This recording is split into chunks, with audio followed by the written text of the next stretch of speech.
Instagram, YouTube, and on the web at KBLA 1580. That's right. Again, you can find all of our socials at KBLA 1580. We've got a lot to talk about. By the way, if you miss any of our weekday shows in real time, you can always catch up by checking out the podcast of your favorite shows at your leisure. At KBLA Talk 1580, we've got your black. Follow the leader. Oh my God. Follow the leader. Follow the leader. Follow the leader. Follow the leader. Follow the leader.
Welcome in. Happy Friday. You were locked in with Jill Munroe on KBLA Talk 1580. And first up, we have to give a happy heavenly birthday to the maestro, Barry White. If you don't know who Barry White is, I can't imagine you not knowing. You need to go look up his catalog with the Love Unlimited Orchestra and his wife, Glodine, and those nails. Listen, Barry and the Perm, leading those instrumentals, a full orchestra. Like, it was really amazing. Almost a full orchestra. Close. All right, guys, you know, this is the show where we get into all the trending topics and headlines. I'm Jill Munroe, and tonight we are hitting every corner of the culture, a little bit of facts, context, and yes, prono shops. We are talking about how an 80s nip tuck kept some of our legends working and in the business. We often talk about how Hollywood, the entertainment business, is a rough road to take. Though if you succeed, you know, the benefits are many, but it's oftentimes harsh and people are cruel, especially to Black women. So we're going to get into what they shared and what exactly went down and who they are, of course. We're also getting into Jay-Z trying to gamble on Broadway without stealing the show, right? Get into those details. He made a lot of history at this location as well. And, you know, Young Thug typing apologies like it's a group chat gone wrong. We're going to finally talk about Ayesha Curry and her comments about her husband, Steph, and when they met back in high school. And lastly, I have an interview coming up with Melvin Gregg. He is one of the new stars of Peacock's The Paper, and it is a sort of spinoff. Well, not a spinoff. It's in the same universe as The Office. So it's airing right now on Peacock. We had a great conversation with him. If you're not familiar with who Melvin is, he was, Man Boy on Snowfall, and he also was in Nine Perfect Strangers with Nicole Kidman, a couple of other things. So that's coming up at the end, but you know how I like to do. Before we get into all of that, I got a couple of conversation starters for you. First up, Ice Spice. You know who Ice Spice is. She of the He's a Munch, right? She is firing back at critics of her pen game. In a Nylon magazine interview, she says that she's stopping the narrative. She said, I knew the whole time that I was a lyricist, but I just kind of was letting it flow. I feel like if she wants to prove to us that she is a lyricist, she's going to have to come with something a little bit better. No shade, no tea. I know the kids like Ice Spice and they party to it, but I don't know. That seems like a hard hill to stand on, right? She also says, though, that right now love is secondary to her. She's focused on her career and herself, and that, there'll be more time for that later. So shout out to a career girl in her 20s staying focused. And since it's New Music Fridays, you know how we do, your girl Carrie Hilson is dropping the second part of a 3-album trilogy. If you don't know, the first act was called Love. This act is called Drama. She's keeping the third act a secret. And she says that the full title will finally make sense. And of course, don't you guys shade her with any Beyonce comparisons. Okay, because she says sometimes, you come up with an idea or a concept and somebody else hears something similar and wants to get their version out first. So, I don't know. Maybe, perhaps, maybe. We'll see. When we come forward, we're going to get into these 80s nose jobs and what the celebs have to say.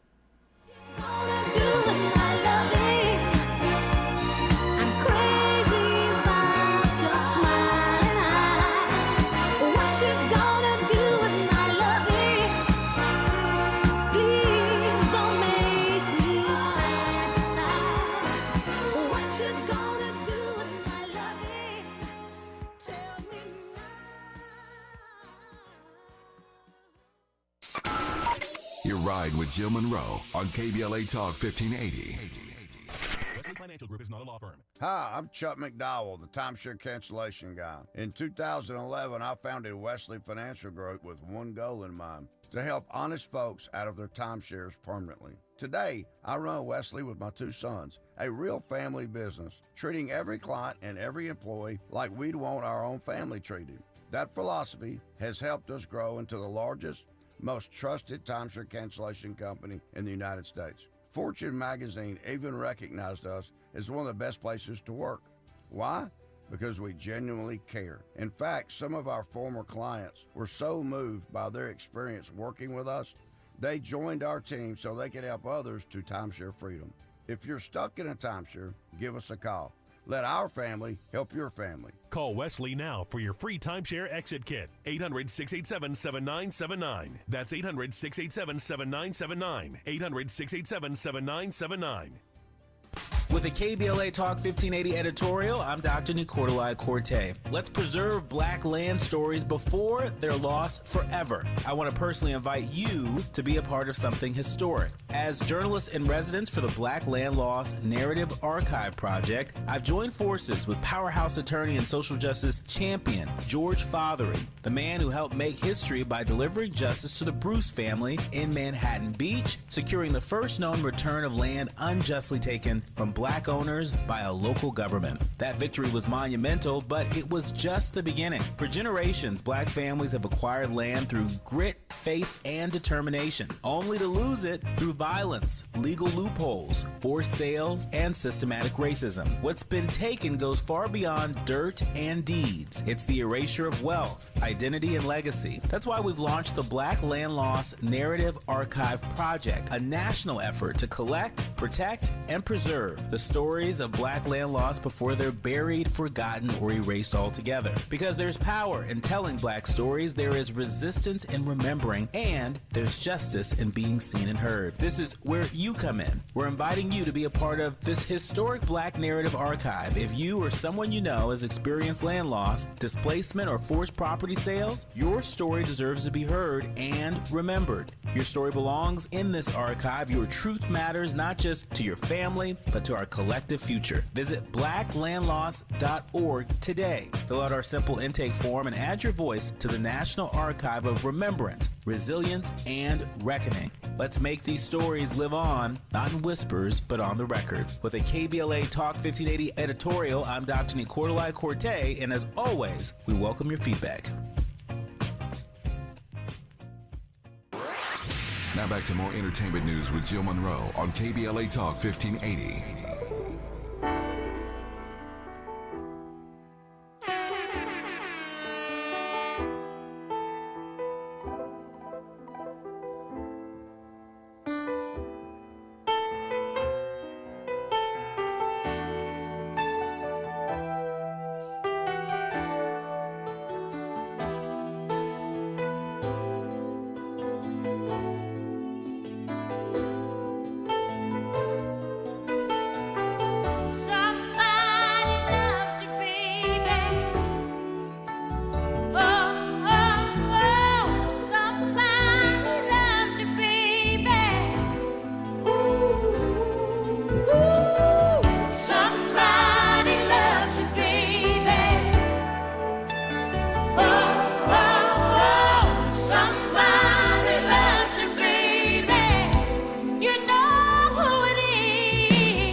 Welcome back in. You're locked in with Jill Munroe on KBLA Talk 1580. So you already know how this goes down. If at any point you want to jump in the conversation, 800-920-1580. We also have an app. Go download it. Catch up on past episodes. Leave us a message. There's a place to leave a voice note and other goodies. Check that out. Hit us up on social, KBLA 1580. Of course, I'm at Stiletto Jill. Head over to rsvpforcredentials.com. Sign up for my newsletter. It's a key. So, how can I forget the chat? I'm tripping. Shout out to the chat. Very lit, always. That's our community, the VIPs. They're our friends. There's a whole other world happening over there. So, get the video experience to go along with this audio experience. Okay, so, Patti LaBelle, whom we just heard, legend. Stephanie Mills, legend. Chaka Khan, though not in this conversation, but participating in this conversation, another legend. We know that they're on the Queen's tour right now, and they appeared on The Breakfast Club, and the conversation came up about their longevity in the industry. We know Patti started in the late 60s, early 70s with LaBelle. Stephanie, of course, made her start on Broadway in The Wiz. And Chaka in the 70s as part of Rufus and Chaka. Well, it was just Rufus, right, at the time at first. At any rate, through this conversation, Patti brought up the fact that she had to get a nose job in order to be taken seriously by her record company. That it was only when they heard her sing that they decided to sign her. Prior to that, they felt that she was too ugly to be signed. So listen to their story and then we'll get into it.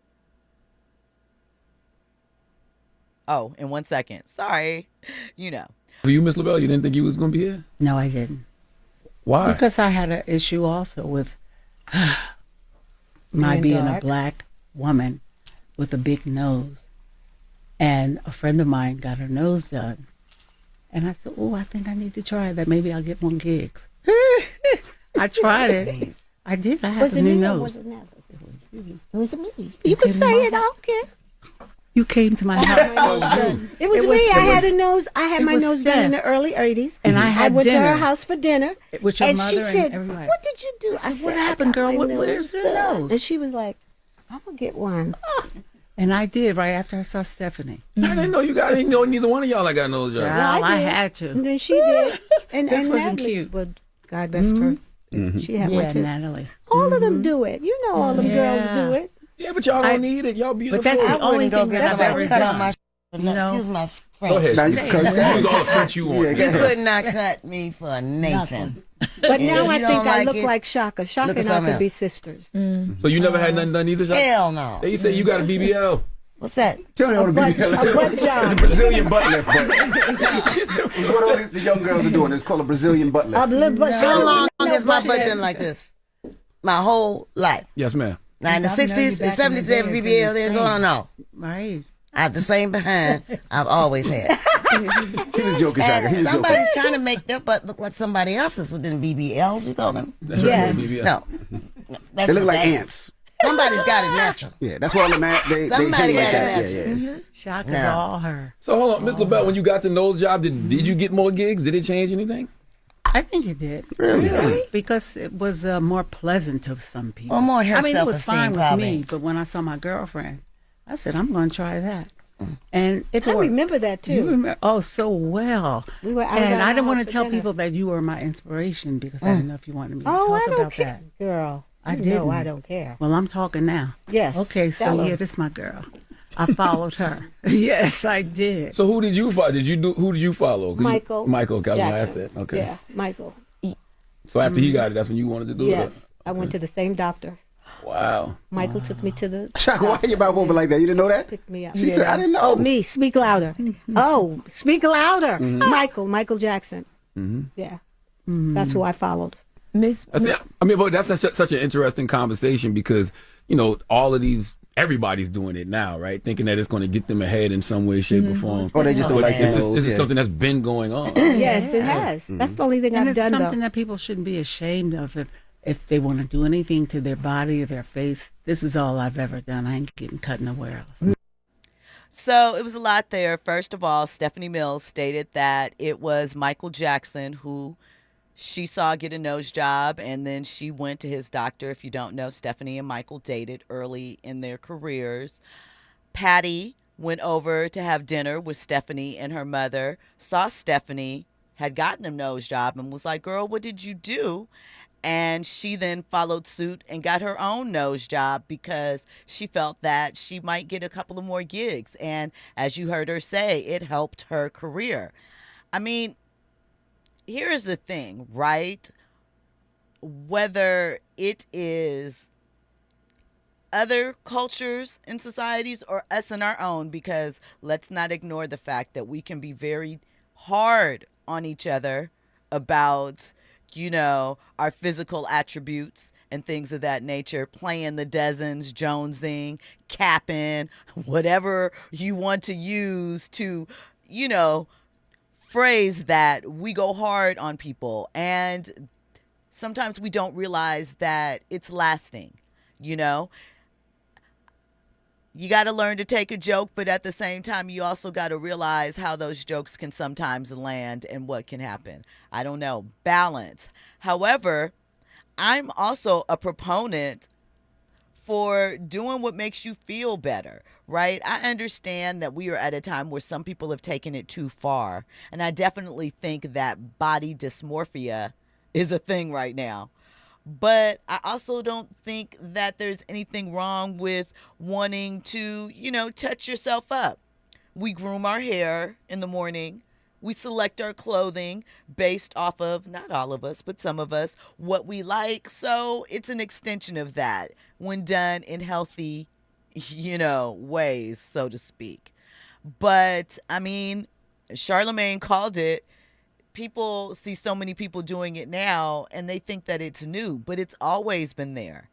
I believe they said that Marilyn Monroe had some type of facial work done, and it was much more rough back in those days.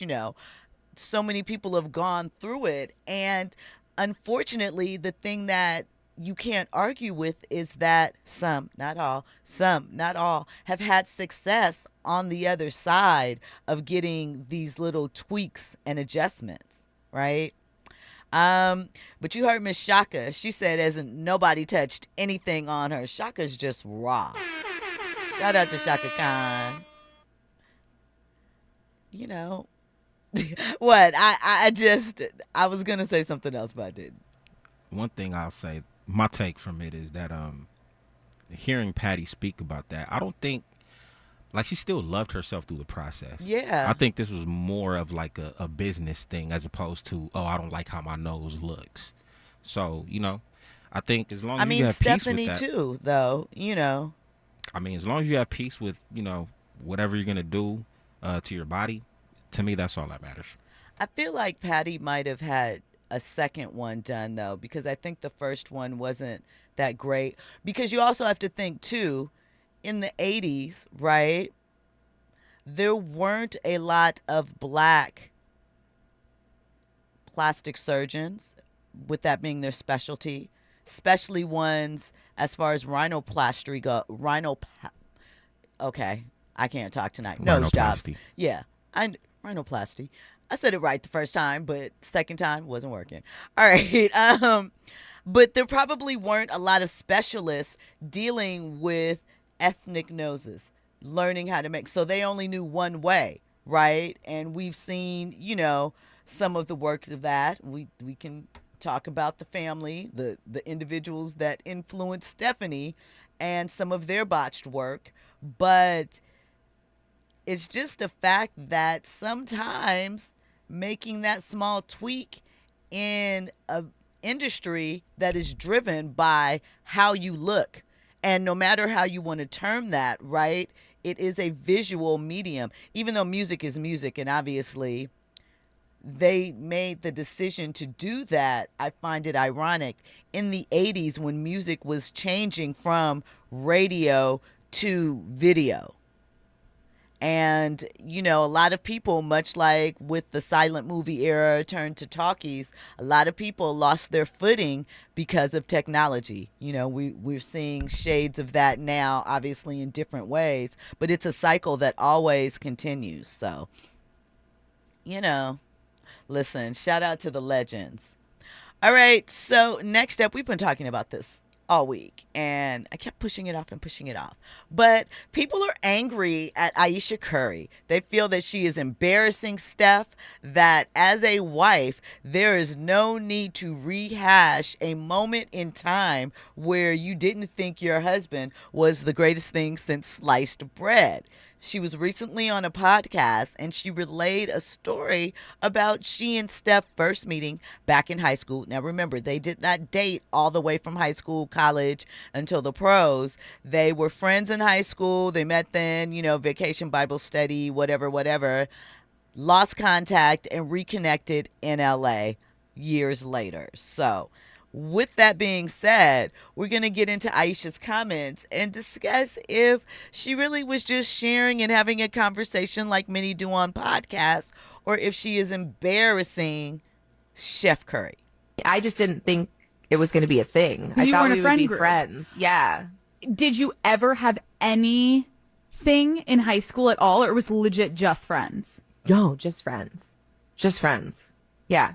I get what you're saying of like you never saw him as something, but I'm like, when you look back, is there any memory that you're like, maybe there was something or no? No, never. In the beginning, hated it so much. I like did not sign up for that. I also always thought like, I didn't know that he was going to end up playing basketball. Like he said he wanted to be a high school basketball coach. Like I thought I was going to be like the girl out there getting it. So I didn't know. So listen, and I saw Andy like looking, his ears perked up. Her saying, I didn't know he was going to be a basketball player. I thought he was going to be a high school basketball coach. That's what he said, et cetera, doesn't mean she only got with him per se because he was a pro ball player. She means that at the time she was thinking about maybe their lifestyle and, you know, she wanted to be an actress then. Did she want to be with a high school basketball coach? So that's what it really is. She wanted to be a star herself. Yeah, that's she always been the thing. Spotlight on her. But unfortunately, you done got with the greatest shooter of all time. And I mean, I think people forget they were really young when they got married. They were 22, 23 years old. So she hadn't, and I know people are like, well, your husband is one of the greatest NBA players of all time. What life do you need to experience? But she didn't get to experience life outside of a relationship. I'm not saying that that is anyone's fault, but I think people react a little too strongly when they see her. They're like, oh, she said, why do the girls never wear clothes? And now she got on shorts. What is she doing? You know, she was a young girl growing and changing, and you're allowed to change your mind. And also, I feel like people overreacted to some of those moments because they feel like a woman that is married to a professional basketball player who's very, very wealthy. Married in general. Huh? Married in general. Married in general. You're right. Married in general, but especially married to a man that has incredible means as such, should just be happy. They shouldn't want for anything else, really have any desire to be fulfilled in any other way because they got a man. And oh my God, bonus points, you got a man with money. Girl, you have no complaints. When we come forward, we'll get into more trending topics and headlines. Didn't I know it was love? The next thing I thought was you holding me close. What was I gonna do? I let myself go.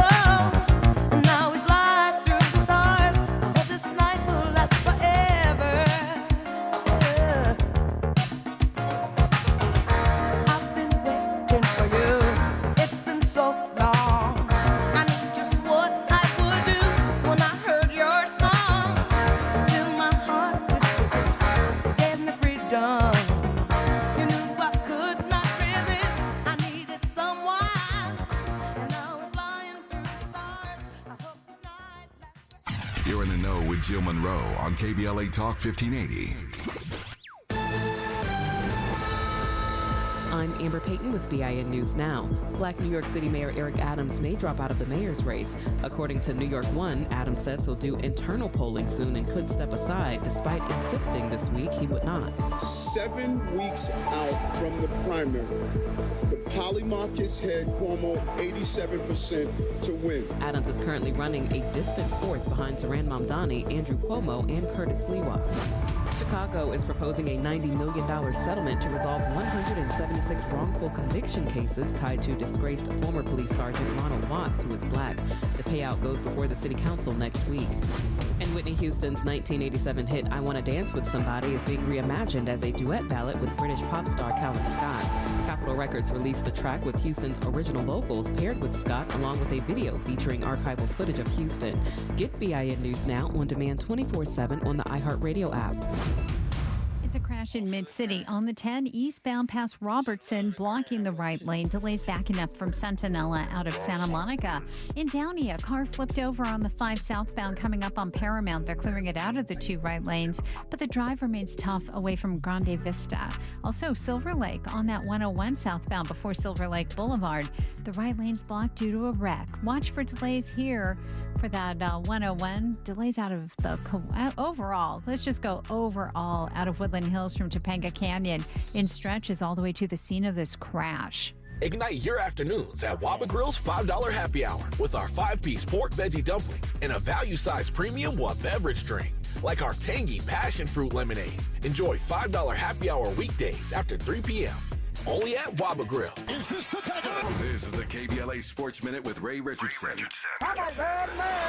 The Rams and Chargers are on the road for week 2 of the NFL season. The Rams are at Tennessee on Sunday, 10 a.m. kickoff Pacific time on CBS. The Chargers are in Las Vegas Monday night to take on the Raiders, 7 p.m. kickoff on ESPN. A very important college football game Saturday night for 0-2 UCLA. The Bruins are at home against New Mexico. A loss to New Mexico could make things uncomfortable for Bruins head coach Deshaun Foster, who's only in his second year. The UCLA defense has to do a better job of getting off the field. The Bruins are next to last in the nation in allowing third down conversions. 7 p.m. kickoff on the Big Ten Network. USC is at Purdue Saturday, 12:30 kickoff on CBS. The best HBCU game tomorrow, 2-0 Albany State is at Florida A&M. Florida A&M is looking for their first win. The Rattlers are 0-2 for the first time in 3 years. No debates, no speculation, just the info you need. That's your KBLA Sports Minute. I'm Ray Richardson on KBLA Talk 1580. Follow the leader. KBLA Talk 1580. Follow the leader. If you're not following KBLA Talk 1580 on all of our socials, then you're missing out.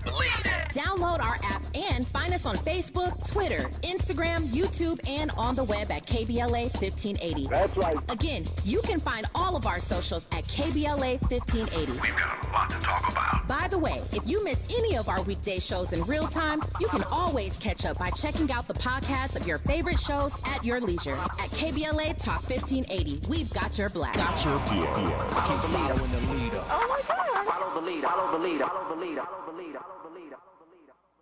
We asked seniors how to prevent Medicare scams. My best advice, if you get a phone call, do not talk to the person. These people are well trained. Don't talk to them. They don't know me. They're just trying to scam me. Don't be fooled. Hang up. Just hang up. Never give out your Medicare number. They're going to get your number to put in a false claim.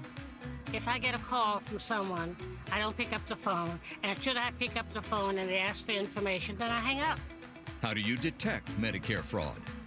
Just like I check my credit card statements, I check my Medicare statements monthly. Scammers can get a hold of your number, order medical devices through your account, and you're not even going to know about it if you don't look at your statement. Check your statement every month. If you get your statement and you see something that you know you did not have done, you report it. Call your senior Medicare Patrol. To report Medicare fraud, call the Senior Medicare Patrol at 855-613-7080. You're listening to Jill Munroe on KBLA Talk 1580.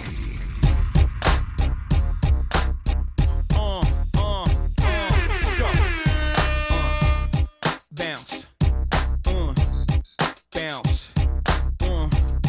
Bounce. Shit, relax your mind. Let your conscience be free. You're now rolling with them thugs from the ROC. Seagull in the house. Sick. Get your wig pushed back. By the wig push back. League in the house. Still here, never left. Still bust, more or less. Still. Over in the house. Trigger. Yeah. Chris Sipper, six dipper, wrist splitter. Welcome back in. You're locked in with Jill Munroe on KBLA Talk 1580. So we're going to kind of brush through these next two topics. But you know, Andy's always on theme. So we're talking Jay-Z. So Jay-Z is part of a group that is bidding for one of 3 licenses in New York City to open a casino. There are 3 downstate casino licenses available. Jay-Z wants to open his at 1515 Broadway. If you don't know what that is, you know, that used to be where the MTV studios were. Like, lots of famous operations were located in this building. So the problem is that Broadway, yes, that Broadway of plays and musicals, Tony Awards, etc., they don't want to share the spotlight, right? There are pushbacks from the community about what bringing a casino will do to the environment, to Broadway, you know, take up bus lanes. They're worried about the economic impact as far as gambling, etc. But Jay is saying that basically he is trying to expand the culture, right? He says that New York City is a natural fit for this type of energy, the entertainment capital of the world. The group has pledged $250 million of their money, you know, for the community investment plan, and they're hoping to get it done. But you know, people are, and I should say, to make it clear, remember I talked about Nas making a bid with another company for a casino as well. These are 2 competing bids. 2 separate bids, right? So Nas and Jay-Z going head to head again. We'll see who prevails if either one of them does. But they're both up against some opposition, especially Jay-Z, as people don't trust him in some ways now. We've gone over the multitude and reasons for issues, but as it relates to this specifically, something to do with, you know, they feel that he wasn't honest in the Brooklyn Nets arena deal. So we'll have to see where it all turns out. But, you know, the movers and shakers of hip hop continue to expand into other areas. Is it good? Do we like it? Let me know. And lastly, Thugger is on an apology tour. We know he's apologized to ex-girlfriend now, Mariah The Scientist. He issued apologies to Glorilla. Lil Baby Drake and some others. He was released a song with accompanying visuals, very sad, very melancholy. He also has been posting things on X and Twitter and Instagram, and X and Twitter, the same thing, I know. Just basically, today's a hard day, brokenhearted, whatever. We'll see what happens with that. But in, hopeful news, Drake and 21 Savage liked Thug's apology. So, progress. All right, we have 2 callers on the line, so we're going to get to it. Fahima from D.C., what's on your mind tonight? Yeah, Jill, I just wanted to go back to the plastic surgery piece. 2 quick points. Back in the 80s and 90s, this was something that was very common, particularly among black working class people. I used to have a production company back in the day, and we would put on high-end fashion shows at different clubs in New York. And one of the first things that my business partner did, we had this inaugural event at the Roosevelt Hotel. And when we split up the profits, one of the first things she did, much to my surprise, was she had a nose job. And the other thing is I DM'd you. I'm not going to mention who it is, but there's a very well-known celebrity that also had plastic surgery. I met someone who went to school with this person, and they shared it. And sure enough, this person did have plastic surgery, rhinoplasty. And so that's basically all I wanted to say. Oh, in terms of the Jay-Z, that's right in the middle of Times Square in the theater district. I mean, there's already traffic there. The more the merrier. This is a major area where business and things take place. So there must be something else going on, because that's a major theater. That's the theater district right in the middle of Times Square. So what they're saying doesn't make any sense. Well, we shall see. Thank you for that, Fahima. As always, we appreciate your call. All right, Eric from Carson, welcome in. You want to get in on this Ayesha Curry topic. What's going on with you? Hey, what's up, Joe? Hey. Andy kind of stole my thunder and took the words out of my mouth. Ayesha Curry is an American chef. She's an actress, a restaurateur, a businesswoman. She hosted the Food Network cooking show. She's a model, YouTuber, a blogger. She just only has, no disrespect, a high school diploma. And yesterday, you and Yolanda were talking about basketball wives kind of like fading into the back of their husbands. Well, she has definitely not did that. And like Andy said, she wanted her own fame. And she has 4 kids, a 13-year-old, a 10-year-old, a 7-year-old, and a 1-year-old. And she has a rich husband. Okay. And she pretended to take off her ring amidst a skit she was doing, and she got a lot of backlash for that. So I'll just land and close with this. She's using, in my opinion, she's using Steph's celebrity to feed her own desire, which is her prerogative. And, I don't think the couple, they don't complement each other, in my opinion. He looks boyish and she looks mature. They don't really, this is irrelevant, but they don't look good together, in my opinion. But I think she's trying to be a celebrity. No secret there. She was just in Wish Luck or something. She was trying to be an actress in LA when they reconnected. None of that is a shocker. She started her blog, These Little Lights of Mine, in 2012, before people were even thinking about YouTube. So, it is what it is. All right, you guys, coming up next, my interview with Melvin Gregg. He is starring on this series called The Paper, which is on Peacock. It is part of the Office universe, so to speak. And he has a lot to talk about. He started out on Vine. He was Man Boy on Snowfall. So check it out. Are you ready for the hottest entertainment scoop in Los Angeles? She's bringing you exclusive interviews with today's biggest stars, behind-the-scenes Hollywood insights, and all the entertainment news you need to know. She's breaking down what's trending, what's ending, and what's just beginning in the world of entertainment. You're riding with Jill Munroe on KBLA Talk 1580. September is World Alzheimer's Month, a time to shine a light on a public health crisis that deeply impacts Black families. 1 in 5 Black adults ages 70 and older is living with Alzheimer's disease, or AD, and the risk is twice as high compared to white adults. But AD isn't just forgetting a name or losing track of time. Signs of early AD could be repeating questions, missing appointments, or struggling with bills and daily tasks. These things aren't a normal part of aging. Here's the good news. Treatments are available that may help if AD is diagnosed early. If you notice changes in memory or daily routines, whether in yourself or a loved one, don't wait. Early diagnosis and intervention are key to managing AD effectively. To learn more about AD and a potential treatment option, visit treatalsearly.com. That's treatalzearly.com to learn more about the signs and symptoms and a potential treatment option. This message is brought to you by AZI.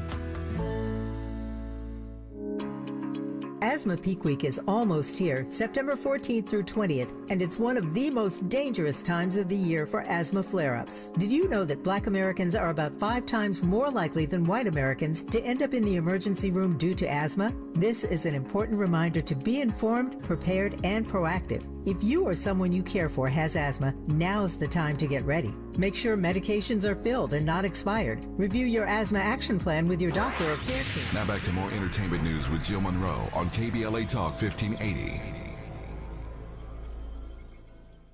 First of all, congratulations again on the role in the paper. I feel as though it's kind of a different role than we see from you because Dietrich is kind of, like all of the characters, a little different, shall we say. So can you talk to me a little bit about stepping into a role that's sort of a different form than we're used to seeing you in? Yeah, it was something I was excited to do. It was something I was looking to do. I feel like a lot of times that you play a similar character so much, people think, oh, that's who he is, that's what he does. And I like to kind of switch it up. Throughout my career, it's like I kind of fall into a pattern of playing a similar character. Like once you do it one time, people just want you to do it. I played like a basketball player like 5 times in a row. And then I played like a gangster like 4 or 5 times in a row. And there's every type of gangster, retired gangster, like all of. So I was like, it's time for me to kind of just move into a different space. And yeah, I just kind of wanted to explore a different character, and I was able to do that with Dietrich. Shout out to Manboy though, because really love that snowball. For sure, yeah, I'm excited to get back in that space. And the good thing is too, once I kind of leave a space and do something else, it gives me freedom to go back. You know what I mean? So it's like, okay, he does this too, okay, and he could do this. So it's not like he's just Manboy. Because after Dietrich, there's gonna be no remnants of Manboy, so I can kind of go back and do a version of that again. These are facts. I love the range. I love the versatility. So you got your start on Vine, which, 6 seconds to grab attention. How do you transfer that sort of, gift? Because it's really hard. And right now, attention is currency. We see the fight for it all over. So how do you utilize that both in your roles and in other aspects of social media and production? So I was acting before Vine. Like I started acting in college in 2008. Decided to move to California in 2011 to pursue acting and just kind of hit the ground running, doing short films, student films, low budget films, up until maybe 2013. And I wasn't getting the opportunities that I felt like I needed to get real representation. And I couldn't get the real representation because I didn't have the real credits. So I was like, I got to figure out another approach, because it's not working the way I wanted to work. And I saw social media as a tool to build an audience, and that audience would therefore become valuable to a production or an agency or whatever the case may be. So when I started Vine, I did it for the reason of helping me. I did it for the reason of leveraging it to transitioning to traditional acting. But I definitely learned a lot doing social media. I was able to, sharpen a lot of tools. Before that, I hadn't really done much comedy. I learned a lot of comedy from just repetition. Doing Vine, we would shoot, multiple videos a day. Every day we would link up, maybe shoot 6 videos, maybe 2 for yourself, and then hop on other people's videos. So I was able to really just sharpen my comedic comedic tools, and also too, I just kind of gained a love for creating. I always felt like I would write at some point or create at some point in my career, but I always thought it would be later on. I didn't think it would be like first, and I just kind of really fell in love with just creating and just being able to write and understand character development and story arc and character arc. I'm able to bring that into traditional spaces, and also just an understanding of editing, understanding of like camera placement and how things work from a production point of view. I think it assists me as an actor too. So that's doing social media, you do everything yourself. Right, facts. It's interesting you bring that up because one of the pushbacks that you often hear is that creators and stars that come from the digital space and then crossover, so to speak, don't have those basic tenements of the craft and things of that nature. So the fact that you said that that was one of the things that you learned from that is really poignant. What are some other things that you took from that to expand? And I'm sorry if I was interrupting your point. Please explain. No, not at all. So I think a big misconception, or I don't even want to say it's a misconception, but it's just content creator, influencer is a really big umbrella, and they kind of you just push them all together. Like to be a content creator, influencer, you can cook, you could do comedy, you could do pranks, you could do interviews, you could vlog, you could stream. Like there's so many things. It's like saying somebody is an athlete. You know what I mean? There's so many different sports you could play, and so to say that everything doesn't translate into film and TV, it wouldn't make sense for everything to translate. If you do personality-driven things, it might make more sense for you to translate to being like a host or on-screen personality. If you do, if you create a lot of short films, it might translate into you being a director. But I think the misconception comes with people with a big audience.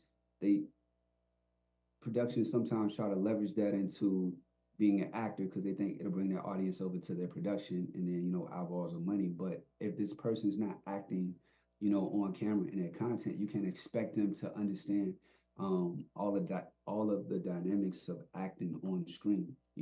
If they cook, then it might make more sense for them to be on a cooking show. But for me personally, creating online definitely helped me sharpen a lot of tools that I could bring into the traditional space. It helped me with my confidence. It helped me understand myself, editing hours of like my footage and my face. I understand what's funny. I understand, how I'm looking on camera, understand the angles, I understand the pacing. I understand what's necessary and what's not, what's fluff, how to, keep a story going, how to not get derailed, trying to improv too much. There's a lot of little small intricacies that come with it that I was able to learn doing social media. And then also just not understanding, but navigating, not celebrity, but the stuff off camera, like dealing with people and prioritizing yourself and prioritizing family and balance and not getting caught up in doing things for attention. All attention ain't equal. So I learned a lot of life lessons through social media. I learned a lot about creating. I learned a lot about myself, and I'm happy I was able to experience attention and quote unquote fame at an earlier point in my life where the stakes weren't as high. So now I kind of know how to navigate this space as I'm older now. So you mentioned off camera, off screen, and the life you built there and the expectations. And you're building an empire, so to speak, at your home, the bungalows, the Jurassic Park theaters, all of those things. Do you see a connection between creating in those spaces and the way that you build characters? Yeah, I think building stuff like with your hands, like DIY stuff with craftsmanship, you just got to focus on one step at a time. You need a strong foundation. You got to kind of focus. You got to plan, and you just got to execute. And I feel like that applies to life in general, anything, relationships, a career, everything. If you build a strong foundation, it'll last. If you just focus on, one brick at a time, brick by brick, You'll build something, grand, something bigger than what you can see right in front of you. So I definitely enjoy building and craftsmanship, and it's also meditative for me. I don't have my phone with me. If anything, if I'm recording it, my phone on airplane mode, so I can record it, and I'm just kind of focusing on the task at hand, and then to be able to look at it, take a step back and look at what I created, and especially if it's something that's kind of functional or something fun for the kids, you just kind of sit back and appreciate it, which is hard to do in this industry because you're always thinking about what's next or what somebody else has. But when you're building something, it's like you actually cross a finish line and you can kind of just enjoy it and revel at it and not think about like, what am I building next? So I try to apply that to life. So if you could allow access to one of the characters you play to your DIY inner sanctum, which one would it be, and what do you think that they would be most attracted to in that? Detrick has a scene in the show where he watches a 2-hour YouTube video or a 12-hour YouTube video. I forget it. He watches a long YouTube video a couple times, and he orders the right kind of knives, and he carves a bird for his crush, and then he dyes the bird, and he makes little glasses for it. So I think he'd be the best at building. So, kind of in wrapping up, you played ball players, hustlers, dreamers, and now a newsroom cowboy, so to speak. If you had to mash them all up into one character, sort of the ultimate Melvin Gregg character, what would that look like, and what traits or characteristics would you pull from them? It'll look like me. It'll look like me. I feel like each character is a different side of me, maybe at a different point in my life or with different circumstances or a different perspective. But it all comes from me and my experiences. I try to ground every character in my reality. And while I'm filming, I kind of become a part of that character because, like I said, all of it comes from me and my experience. Like Detrick was, a lot of my odd quirks or like spaces where I'm offbeat, which I've learned to mask in real life. But with Detrick, I kind of just be free to sit weird or not know what to say or not know the right thing to say. Whereas, Melvin, because of society, I've learned how to mask a lot of these things and quote unquote be cool. Detrick has no concern for that. He's completely honest with whatever he's feeling at the time. And he's insecure a lot and he's unsure a lot, which I think a lot of people are, but we just learn how to mask those things. And he's more transparent and vulnerable. And maybe as the show goes on, he'll learn how to mask them. I don't know if he'll be better for it, but it's just kind of human conditioning. Man, boy, it was a lot of what I grew up around.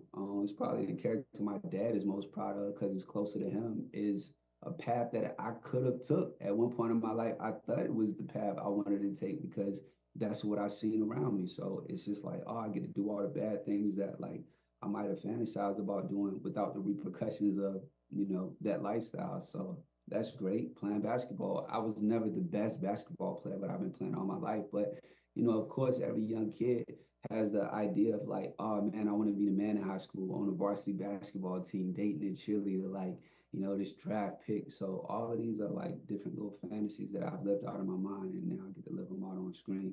But it all derives from like me. So I think all of them encompassed together would probably just be me. The last question, wrapping up, you mentioned how you learned production, value, writing, characterization, and so forth. If you could put together your own project and, budget was no object, what would that be? Would you direct? Would you write? Would you just produce? And would you act in it? Because I've talked to some actors and they say they're not sure if they would want to direct themselves. So is that something that you would want to dive into? So I write. So I have very specific answers to this question. I've been writing for like consistently every day for like maybe the last 5 years. I put more time into writing than I did in social media. The only difference is social media, you put it out the next day and you got instant gratification. When you're writing, you're just kind of secluded in a room and you don't know if the world loves it until it gets made. So I definitely consider myself a writer, and I'm very intentional with what I write and why. It kind of put me in a space so I could pretty much do anything and everything. I do have a project that I'm working on right now that I kind of I approached it with like, don't worry about the parameters of a budget or whatever. Like, if you could do anything that you want to do, make this it, because this is the goal, to get to a place to do anything you want to do. So it's a Christmas film that involves sports and has a lot of heart. It's funny, it has dramatic moments, it's a strong character arc. It has social commentary that's kind of, put in there. It's very, very thought out. I've been writing for a while, like a couple years, and I'm very meticulous and like perfectionist in a way, sometimes to a fault, that I'm working on, but hopefully soon the world will see it. They'll see it eventually. And with this project, I don't want to direct it just because I would want to be able to trust somebody else to oversee everything else, so I could just really focus on the character. I feel like if you do everything, something's gonna suffer. And some projects, like if I have a character that's not as demanding, I could direct it as well. If it's more about the world that exists around me, but things that are really character driven, that I need to focus specifically on the character, I would probably entrust somebody else to direct. But I'm definitely going to direct in the future with things I'm not involved in at all. Writing, I'm mainly focusing on things I want to be in, because I write from my perspective and it's things that I understand. So I feel like I'll be valuable to those projects. But who knows what the future holds? I might, end up writing things for worlds that I've never even, stepped in. But for now, the focus is the paper. Hopefully people watch it, they love it, and they look forward to seeing a season 2. Because we already lived for season 2, and I'm gonna just continue to focus on things I want to do outside of the paper, and just continue to create and stay true to myself. Amazing. Well, thank you so much for your time. I appreciate you. Continued success. So much. KBLA 1580 Santa Monica. I'm Amber Payton with BIN News Now.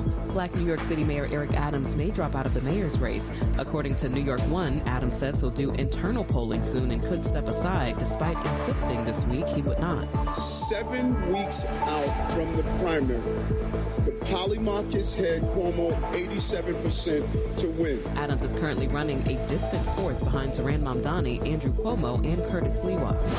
Chicago is proposing a $90 million settlement to resolve 176 wrongful conviction cases tied to disgraced former police sergeant Ronald Watts, who is black. The payout goes before the city council next week. And Whitney Houston's 1987 hit I Wanna Dance With Somebody is being reimagined as a duet ballad with British pop star Callum Scott. Capitol Records released the track with Houston's original vocals paired with Scott along with